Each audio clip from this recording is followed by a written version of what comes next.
All right, we're glad to have you back. It's time to take a look at the headlines this Wednesday morning, and we've been joined by none other than Ayodele Adio. It's good to have you on the show. Of course, is managing editor of Gloom TV. Okay, you have the honors of starting off. Let's begin with the vanguard. The top story here: National Assembly leadership.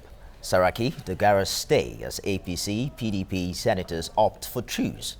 Truce good for the nation, says Chekwa Zakore, as Saraki reads 17 letters from Buhari. Buhari requests 346 billion naira budget for NDDC. You know, someone would say that eventually there is a reason for senators across party lines to agree. Yes. For instance, some of them did not get the return ticket of their parties. And at the time where they seem to be united now, for personal reasons. What are your thoughts about it? Is it for personal reasons? Is it really? No, because the bottom line here is that some would say that someone in the APC, for instance, who did not get a return ticket, has no reason to fight for the party. There you go. Well, I mean, it was largely expected. First of all, before they went on recess, the truth was that they didn't have the numbers to get Saraki out of that position.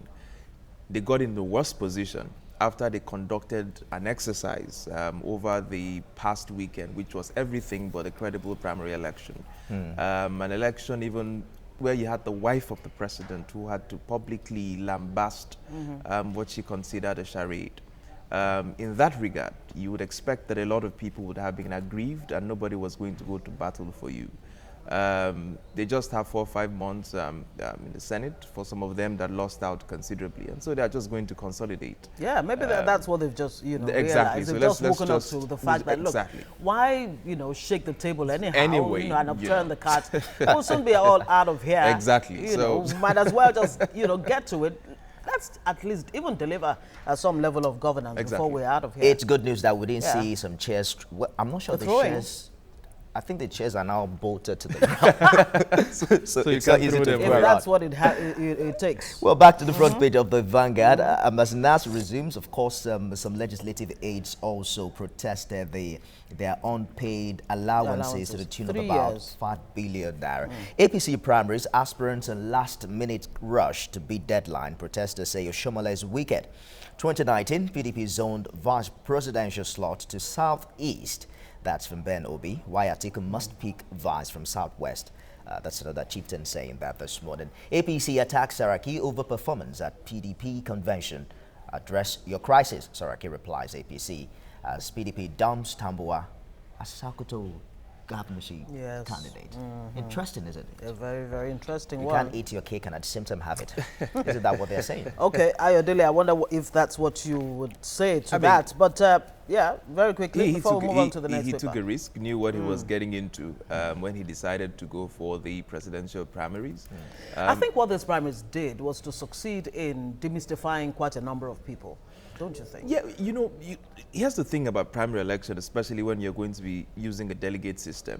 It's not how popular you are on social media or how popular you are with the masses. It's the kind of work that you do with the 3,000 plus delegates within your political party. And you have to also realize that the way the delegate structure is that you have states where the PDP is in power having more delegates than where PDP is not in power, because you have governors, councillors, and members of delegates. Let's move on very quickly to the nation. Summit recommends commission to stop farmers herders clashes. We're going to be talking about that in the course of the show this morning, but a very good one by the Nation and Television Continental, not just talking about the problems and reporting them, but actually providing the platform, for people to dialogue and come up with hopefully what would be lasting solutions to this herders. I mean, I found it a very interesting summit.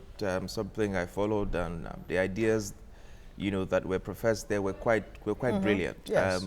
And we hope that it can move from just a conversation into a white paper and an adoption of the white paper. And that's the position of many. That absolutely. Not the first time we're having summits like this. Hope the government is listening and putting all of these in policies. But you can't talk too much, really. That's the point. Yeah, we just have to keep talking anyway. Afenifere leaders visit Obasanjo over poll. Of course, that would be the 2019 election.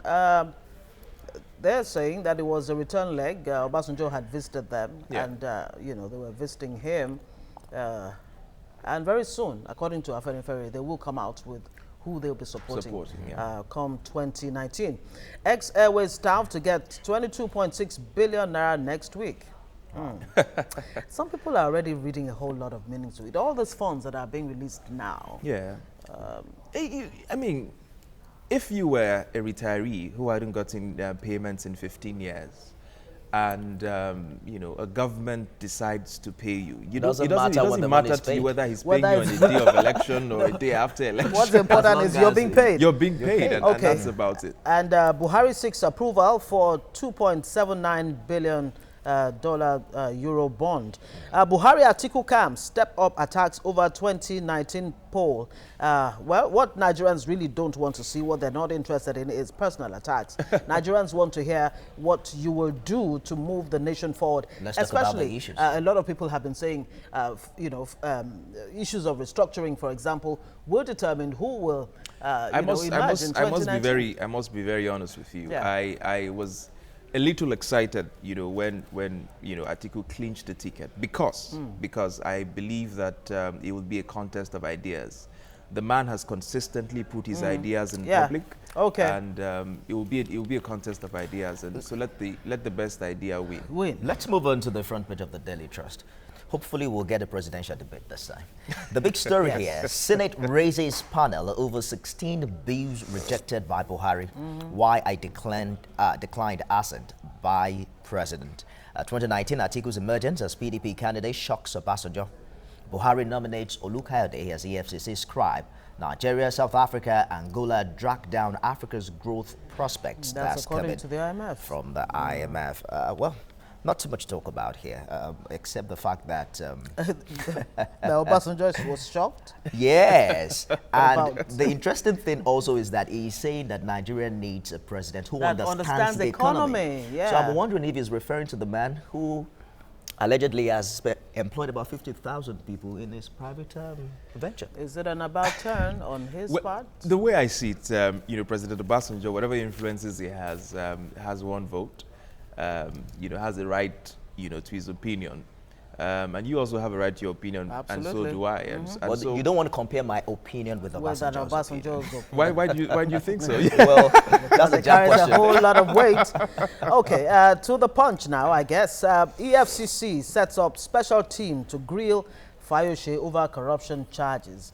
We hear that the EFCC is waiting patiently, almost impatiently, actually, almost impatiently. The interesting thing about this is that Fayose recently, you know, the body language is that I might leave the PDP. So I'm wondering if Fayose leaves the PDP for the APC. No, he has said emphatically he will have nothing, absolutely nothing to do with the APC, it's all right. according to him. Well, if you believe Nigerian politicians. There'll be, by October 15, he will lose immunity. EFCC will have the free reign to... I mean, much as many Nigerians will love to see that, you know, the law takes its place, we hope that it will be a transparent exercise. Let it be done within the ambits of the law. That's right. If he has questions to answer, of course, let him answer the questions. Let it not be seen as witch hunt of any kind. Let it not be victimization. Let it be within the ambits of the law. Okay, and Shell MD, 2 others jailed for disobeying court order. Buhari meets Amosun as APC battles post-primary crisis. Don't play with people's lives. Afenifere cautions Tinubu. Of course, national leader of the APC has actually said, look, the barren lands that are replete all over Nigeria should actually be used as, you know, grazing areas for herdsmen. And so this is not going down well. And Afenifere is saying that ranching is the way to go worldwide. Oh my God. Okay, funding not a threat to 2019 poll, says Dogara. APC mocks Saraki over failed presidential bid. Are they trying to say he's been demystified now? Is that why are you mocking him? Some people would, you know, succeed, some would fail. Exactly. 12 people went into a contest. There has to be one winner. You see, the fact that we try to mock losers in an electioneering process is why people become desperate to win at all costs. Interestingly, PDP has been applauded for the fact that all the other aspirants came together. Perhaps for the first time in a long time, to congratulate the winner and support him. Exactly. Absolutely. Nigeria's economy performing poorly, says IMF. Of course, they have downgraded the projections for 2018 Down from 2.1% to 1.9. It's incredibly sad. You see, at the end of the day, numbers do not lie. You know, the numbers do not lie. They are clear. The results are there out. I mean, the jury is in town, and you can't lie against an economy that has been struggling. Yeah. One thing you're forgetting, Ayodele, is that we believe in miracles here. Well, let's see how the miracles we have so much faith. Okay, let's start praying then. All right, finally we have this day. Buhari ties balance of Paris Club reform to payment of salaries. Well, Obasanjo, Nigeria needs president who understands economy, disagrees with Kuka on connotation of politics. The issue of payment of salaries is one, gigantic issue with this administration, especially when the federal government has given out bailout funds. Even the, APC national chairman at the recent convention was telling governors that they have no reason not to pay salaries. And now that we're looking at a new minimum wage, what way forward this time? It's a huge problem, that we have in our hands, where states are unable to pay salaries. And the truth is, most of these states, the brutal reality is that most of these states are insolvent. They don't have the monies, to pay salaries and do meaningful, social development projects in their states. So what they usually do, not because those states don't have what it takes. Actually, every state in this country has one mineral resource or the other. Yeah, but here's the problem. Here's the problem, Ngozi. Quantum. Here's the problem, Ngozi. 36 state economic planners meet in Abuja every month. But what do they go there to do? You wonder what comes out of all this? To pick checks. So the best planning caps you have in your state, 36 of them assemble every month in Abuja, not to tinker economic policy, not to align the federal government's economic policy with the state's policy, and come together for deliverables to deliver on certain policy postulations. What the best brains or the economic managers of states go to do in Abuja, cap in hand, is to collect monies. And that's where the real problem is. Okay, Ayodele Adio, we'll have to leave it there with the look at the headlines this morning. Very interesting ones at that.